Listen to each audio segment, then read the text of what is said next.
తెలంగాణలో జరగబోయే competitive exams కోసం తెలంగాణ హిస్టరీలోని తెలంగాణ పూర్వయుగం నుండి క్వశ్చన్స్ చెప్పుకోవడం జరుగుతుంది. క్వశ్చన్స్లోకి వెళ్ళడానికి ముందు వీటికి సంబంధించిన పీడిఎఫ్ని మన వెబ్సైట్లో ఈబుక్ స్టోర్లో పెడతాను, అక్కడ నుంచి డౌన్లోడ్ చేసుకోండి. ఇక ఫస్ట్ క్వశ్చన్ వచ్చేసి, తెలంగాణ అనే పదం దేని నుంచి వచ్చింది?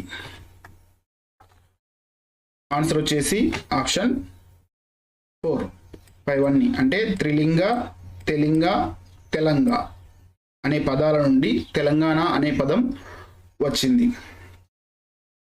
క్వశ్చన్ నెంబర్ 2, తెలివాహ నది అనగా ఏమి? ఆన్సర్ వచ్చేసి ఆప్షన్